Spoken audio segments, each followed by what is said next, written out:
नमस्कार दोस्तों, study delight channel पर आप सभी का एक बार फिर से हार्दिक स्वागत है। आरओ एआरओ का टेस्ट सीरीज चल रहा है और आज हम देखेंगे टेस्ट नंबर 41 को। और दोस्तों, आज के इस टेस्ट में हमने हिंदी के प्रश्नों को शामिल किया है। आरओ एआरओ प्री एग्जाम में हिंदी से कुल 60 प्रश्न पूछे जाते हैं और जिसमें से कुल 6 पार्ट है, सभी से 10-10 प्रश्न पूछे जाते हैं। तो आज हम विलोम के प्रश्नों का अभ्यास करेंगे और विलोम से कुल 10 प्रश्न पूछे जाते हैं। तो आइए देखते हैं। पहला है कि निषिद्ध का सर्वथा उपयुक्त विपरीतार्थक शब्द है, यानी कि निषिद्ध का विलोम शब्द कौन सा होगा। ऑप्शन ए है निश्चित, बी है विहित, सी उचित और डी है निर्मित। तो इसका सही जवाब होगा ऑप्शन नंबर बी, यानी कि विहित। तो निषिद्ध का विलोम क्या हो जाएगा, विहित। दूसरा प्रश्न है, निम्नलिखित में एक शब्द शुष्क का विलोम है। तो शुष्क का विलोम पूछा जा रहा है, तो इसका सही जवाब होगा ऑप्शन नंबर बी, आर्द्र। दोस्तों, शुष्क का विलोम क्या होगा, आर्द्र होगा। और उष्ण दिया गया है ऑप्शन नंबर ए में। अगर उष्ण का विलोम पूछा जाएगा तो उष्ण का होता है शीत। दोस्तों, दोनों ऑप्शन ए और सी में दिया गया है, उष्ण का विलोम शीत होता है और शुष्क का विलोम क्या हो जाएगा, आर्द्र हो जाएगा। आगे है, निम्नलिखित में से एक शब्द स्थूल का विलोम नहीं है। तो 4 विकल्प दिए गए हैं, जिसमें से 3 स्थूल का विलोम है, एक नहीं है। तो आइए देखते हैं इसमें से कौन सा स्थूल का विलोम नहीं है। ऑप्शन ए है सूक्ष्म। तो दोस्तों, सूक्ष्म स्थूल का विलोम होगा। बी है तन्वी, तो यह भी विलोम शब्द है। सी है दुर्बल, तो स्थूल का जो विलोम शब्द है वो सी दुर्बल, यह सही होगा। ऑप्शन नंबर डी है शाश्वत, तो यह नहीं होगा। दोस्तों, शाश्वत यह स्थूल का विलोम शब्द नहीं होगा। अगला प्रश्न है, पृथक का सही विलोम है। दोस्तों, यह प्रश्न आरओ एआरओ प्री एग्जाम 2017 में पूछा गया है। तो पृथक का सही विलोम क्या होगा, तो सही जवाब होगा ऑप्शन नंबर बी, संयुक्त। पृथक यानी अलग अलग और संयुक्त सामूहिक रूप से। तो इसका सही जवाब होगा ऑप्शन नंबर बी, संयुक्त। आगे है, निम्नलिखित में एक शब्द उपयोग का विलोम है। ऑप्शन ए है समुपयोग, बी निरुपयोग, सी है सदुपयोग और डी है अनुपयोग। तो उपयोग का विलोम क्या हो जाएगा, तो बी और डी दोनों होगा। दोस्तों, अगर ऑप्शन में दिया रहेगा निरुपयोग तो ये सही होगा और अनुपयोग है तो ये सही होगा। और इसमें दोनों दिया गया है, इसलिए बी और डी दोनों सही हो जाएगा।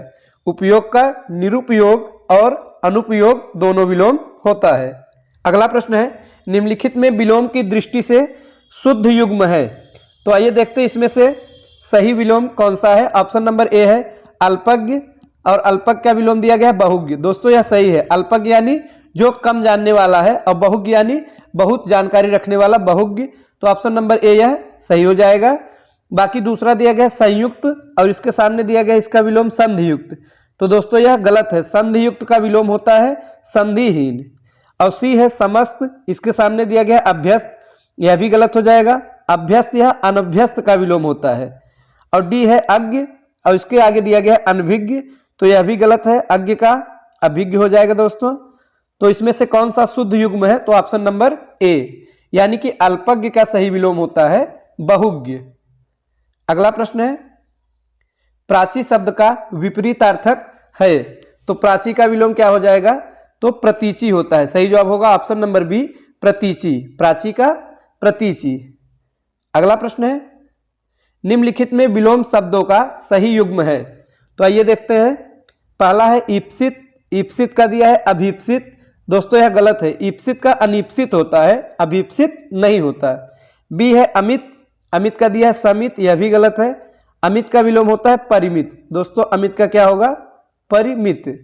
सी है हया, हया का विलोम दिया गया है बेहया। दोस्तों, यह सही है। हया का क्या होगा, बेहया। हया यानी कि लज्जा होता है और बेहया का अर्थ होता है लज्जाहीन। तो ऑप्शन नंबर सी सही है। डी है अघी, अघी का निरख दिया गया है। तो दोस्तों, यह भी सही है। अघी का विलोम होता है निरघ। अघी मतलब क्या होता है दोस्तों, पापी होता है। अघी मतलब होता है पापी और निरघ यानी जो कभी पाप न किया हो। तो सी और डी दोनों सही है। अगला प्रश्न है, विलोम शब्दों की दृष्टि से इनमें एक युग्म गलत है। तो पूछा जा रहा है कि कौन सा युग्म गलत है। पहला है अमित का परमित, यह बिल्कुल सही है। दोस्तों दूसरा है सत्कार का तिरस्कार, तो यह भी सही है, सत्कार का तिरस्कार होता है। सी है आच्छादित, और इसका विलोम दिया गया परछिन्न, यह गलत है, आच्छादित का अनाच्छादित होता है। दोस्तों यही सही सुमेलित नहीं है, ऑप्शन नंबर सी। और डी है सुख का दुख होता है, यह भी सही है। तो इस प्रश्न का सही जवाब होगा ऑप्शन नंबर सी। आगे है आविर्भाव शब्द का विलोम है, तो आविर्भाव का विलोम होता है तिरोभाव, याद रखिएगा आविर्भाव का विलोम क्या हो जाएगा, तिरोभाव। अगला प्रश्न है सरल का विलोम है, तो सरल प्रश्न भी पूछा गया है कि सरल का विलोम क्या है दोस्तों, तो सरल का विलोम होता है कठिन, ऑप्शन नंबर बी। अगला प्रश्न है निम्नलिखित में विलोम शब्दों का सही युग्म है, तो ऑप्शन ए है आग्रह का विग्रह, यह गलत हो जाएगा। दोस्तों आग्रह का विलोम होता है दुराग्रह। दूसरा है गणतंत्र, लोकतंत्र दिया है, यह भी गलत है। गणतंत्र का होता है विलोम राजतंत्र, यहाँ पे क्या हो जाएगा राजतंत्र। सी है आकीर्ण, और आकीर्ण का विलोम दिया गया है विकीर्ण, यही सही है। दोस्तों आकीर्ण का जो विलोम शब्द होता है वो होता है विकीर्ण। और डी है थोक का परचून दिया है, तो यह गलत है, थोक का विलोम होता है फुटकर। थोक का क्या होगा दोस्तों, फुटकर। तो इस प्रश्न का सही जवाब होगा ऑप्शन नंबर सी, आकीर्ण का सही विलोम है विकीर्ण। तो ये थे आज के विलोम शब्द से संबंधित कुछ महत्वपूर्ण प्रश्न। मिलते हैं अगले वीडियो में कुछ नए प्रश्नों के साथ, तब तक के लिए नमस्कार।